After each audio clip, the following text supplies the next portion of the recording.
다 함께 사도신경으로 우리의 신앙을 고백하겠습니다. 나는 전능하신 아버지 하나님, 천지의 창조주를 믿습니다. 나는 그의 유일하신 아들 우리 주 예수 그리스도를 믿습니다.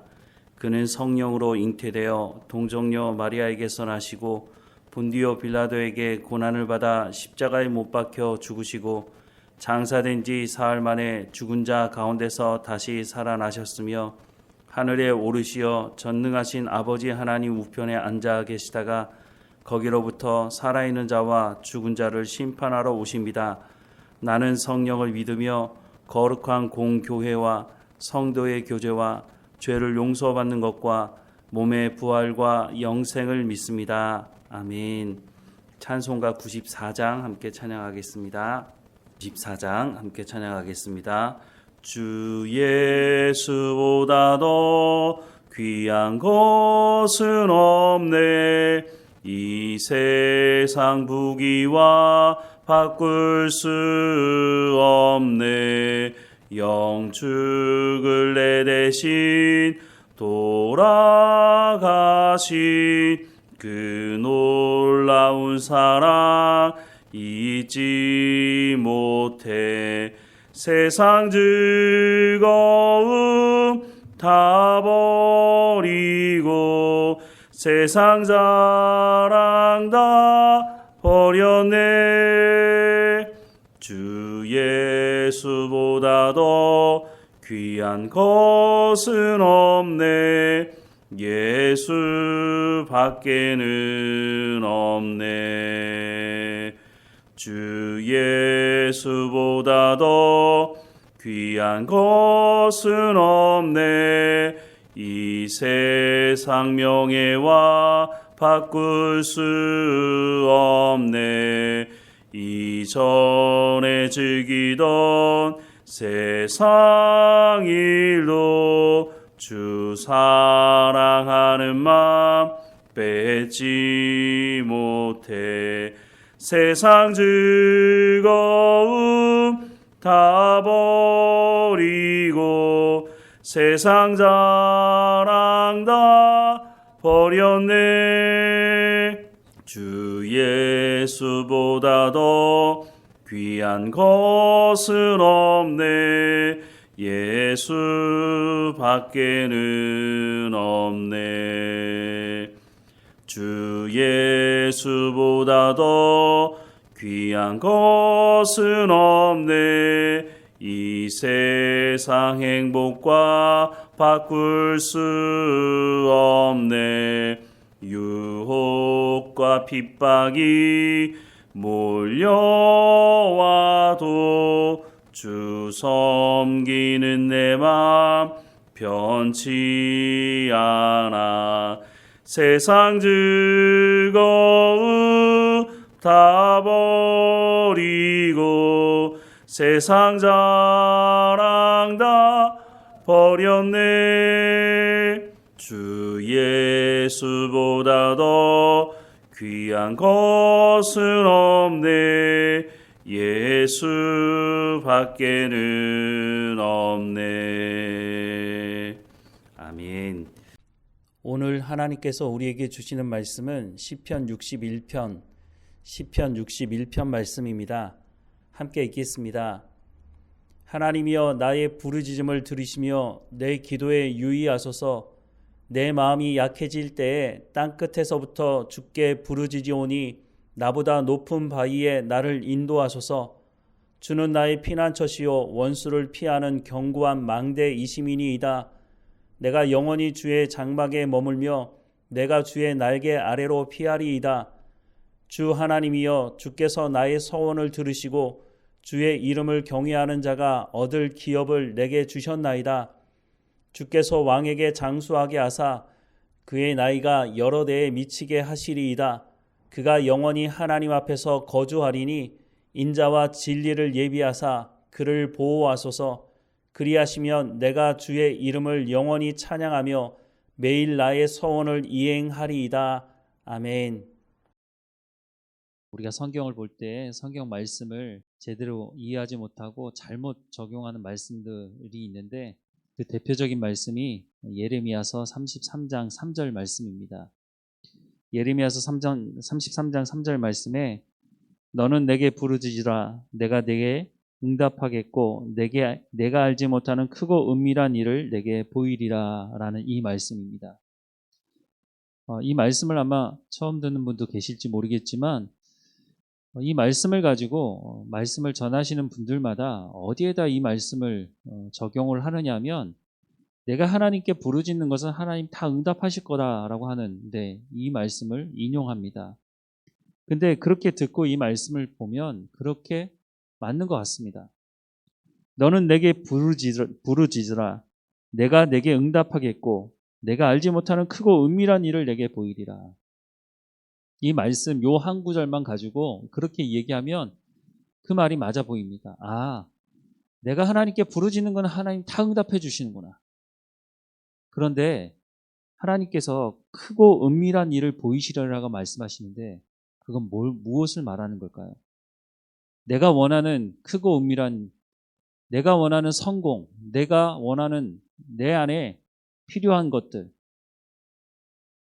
물질 이런 것들을 하나님께 부르짖으면 하나님 성공시켜 주시고 그것들을 주시는 것 아닌가? 이런 생각을 할 수밖에 없는 것이죠. 또 그렇게 말하지 않습니까? 저도 그렇게 들어봤고. 그런데 예레미야 33장에 이 말씀이 왜 나왔는지 여러분 한번 찾아보신 적 있으십니까? 하나님께서 왜 이 말씀을 하고 계시는지.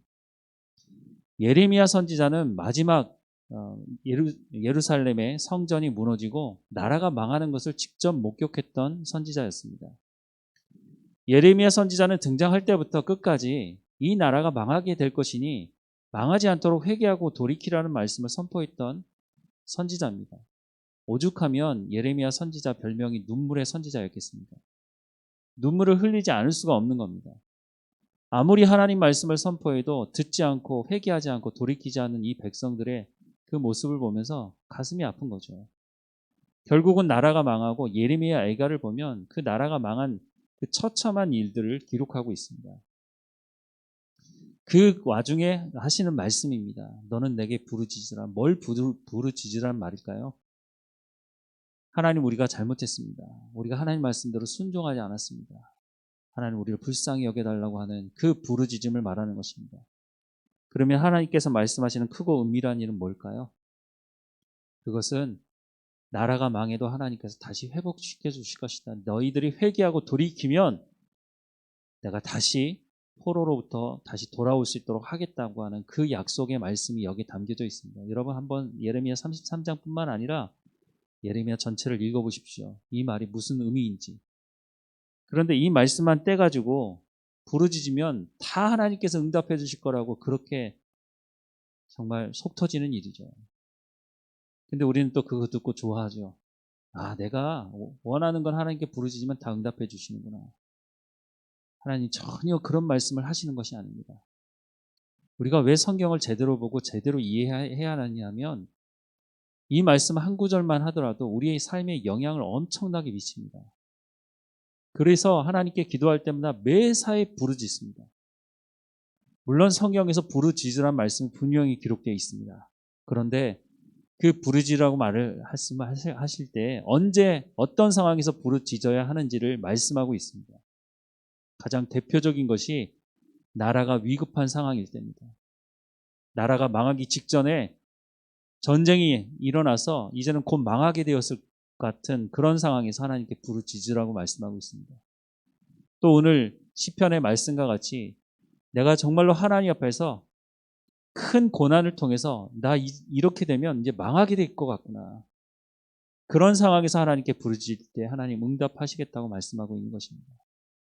성경 어디에도 부르짖는 것과 성공과 많은 돈을 달라고 하는 그런 것과 연관되어서 부르짖으라고 하는 말씀이 없습니다. 그런데 우리는 사실 그런 얘기를 듣고 싶죠. 내가 열심을 다해서 뭔가 선을 행하고 열심을 다해서 기도하면 하나님께서 내 가운데 그런 것을 허락해 주실 것 같은 그런 기대함을 우리뿐만 아니라 모든 사람들이 예수 믿지 않는 사람들조차도 그 마음을 가지고 있습니다. 그래서 그 사람들이 구술할 때도 엄청나게 많은 돈을 무당에게 주면서 구술하는 겁니다. 왜냐하면 성공할 수만 있다면, 더 많은 돈을 벌 수만 있다면 그 대가를 지불하겠다는 것이죠. 우리가 하나님을 믿는 이유가 그것과 똑같다면 우리가 왜 굳이 하나님을 믿어야 됩니까? 속 편하게 하나님을 믿으면 참 제한되는 게 많습니다. 하나님 말씀대로 순종해야 된다고 말합니다.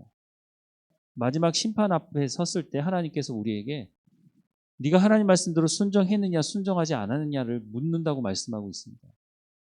그래서 많은 일을 행한 사람이 하나님 내가 이런 일들을 위대한 일들을 했다고 고백할 때 하나님께서 뭐라고 말씀하십니까? 불법을 행하는 자들아 내게서 떠나가라고 말하고 있습니다.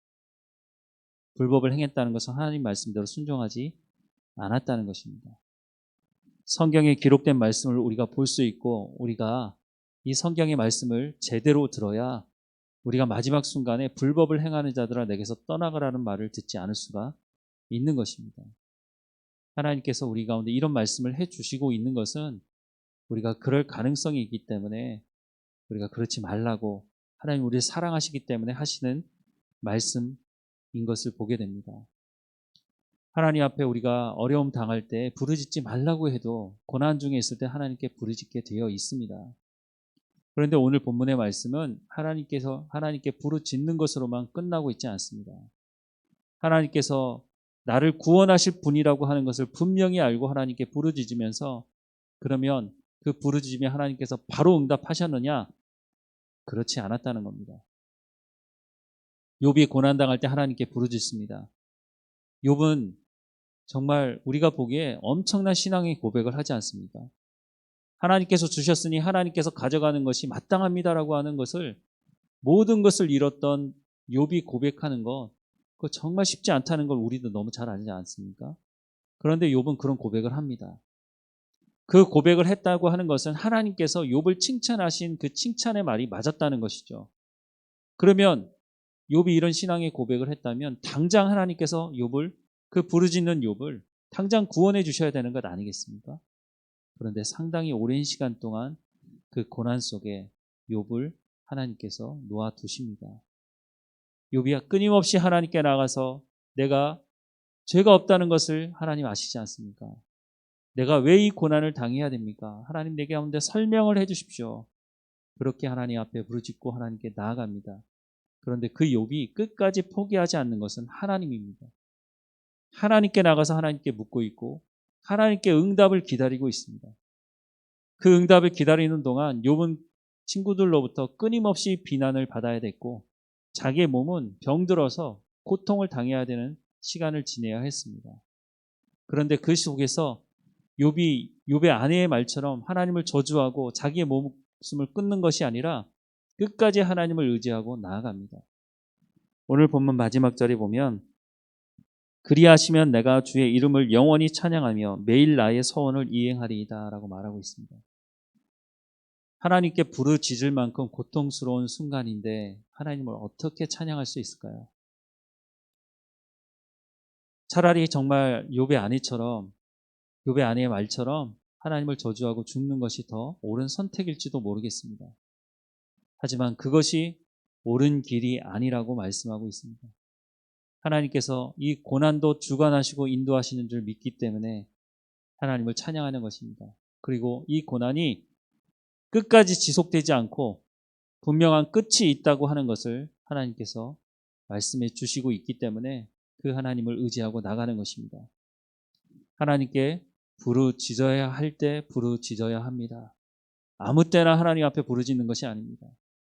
부르짖는 것보다 더 중요한 것을 오늘 말씀하고 있는데 그것은 하나님이 어떤 분이신지를 우리가 분명히 알고 우리가 고난에 있을 때에도 그 하나님을 의지하고 찬양하는 곳까지 나가는 것입니다. 하나님께서 우리를 주관하시고 인도하시고 우리를 선한 목자가 되신 하나님께서 푸른 초장으로 인도하시는 하지만 그 말씀 중에 사망의 음침한 골짜기도 있다는 것을 하지만 그것으로 끝나는 것이 아니라 주의 지팡이와 막대기로 나를 인도하신다고 하는 것을 우리가 분명히 알고 성경의 말씀 한 구절을 잘못 뽑아서 잘못 우리의 삶에 적용하게 되면 우리가 마지막 순간에 불법을 행하는 자들이라는 말을 들을 수도 있다는 것을 기억해야 할 것입니다. 하나님의 말씀을 그래서 우리가 봐야 하고 읽어야 하고 그것이 왜 하나님께서 왜 이렇게 말씀하셨는지를 설교를 통해서 성경을 공부하는 것을 통해서 우리가 바로 알아야 하는 것입니다. 하나님의 말씀을 우리가 제대로 알고 제대로 된 신앙의 삶을 살아가고 마지막 순간 하나님 앞에서 착하고 충성된 종이라고 칭찬듣는 우리의 삶이 되기를 간절히 소망합니다. 기도하겠습니다. 사랑하는 하나님, 우리가 살아가는 삶의 현장이 만만치 않아서 하나님께 엎드려 부르짖을 때가 있습니다. 이 고통의 순간을, 하나님, 이 고난의 길을 하나님 언제까지 우리가 가야 되겠느냐고 하나님 우리를 구원해 달라고 하나님께 부르짖을 때에 하나님 우리의 부르짖는 그 소리를 듣고 응답해 주실 하나님을 찬양합니다.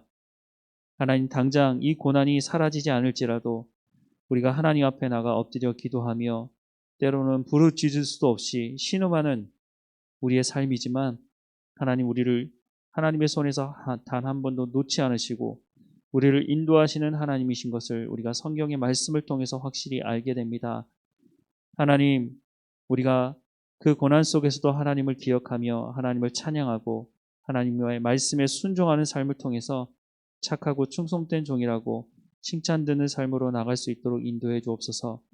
그래서 오늘도 하나님 우리 가운데 맡겨진 삶에 충성을 다할 수 있도록 성령의 충만함으로 우리와 함께 하시고 하나님의 말씀을 깨달아 알고 하나님을 온전히 붙들고 살아갈 수 있도록 인도해 주옵소서. 하나님 우리의 귀가 하나님 말씀을 제대로 듣게 하시고 마음에 새기게 하옵소서. 우리 귀를 즐겁게 하는 소리에만 귀를 기울이지 않게 하시고 하나님의 말씀이 우리 가운데 쓸 때에도 그 쓴 말씀이 우리의 삶에 우리 마음 가운데 우리의 삶 우리 영혼 가운데 큰 좋은 복의 말씀이라는 것을 기억하게 하셔서 하나님의 말씀에 순종하는 우리의 삶이 될 수 있도록 인도해 주옵소서. 하나님의 말씀 앞에 머물 때마다 그 말씀이 오늘 우리에게 우리의 삶 가운데 말씀하시는 바가 무엇인지를 성령을 통해서 깨달아 알 수 있도록 하나님 인도해 주옵소서. 날마다 우리의 삶을 인도하시는 하나님께 감사하고 예수님의 이름으로 기도드립니다. 아멘. 하늘에 계신 우리 아버지, 아버지의 이름을 거룩하게 하시며 아버지의 나라가 오게 하시며 아버지의 뜻이 하늘에서와 같이 땅에서도 이루어지게 하소서. 오늘 우리에게 일용할 양식을 주시고 우리가 우리에게 잘못한 사람을 용서하여 준 것 같이 우리 죄를 용서하여 주시고 우리를 시험에 빠지지 않게 하시고 악에서 구하소서. 나라와 권능과 영광이 영원히 아버지의 것입니다. 아멘.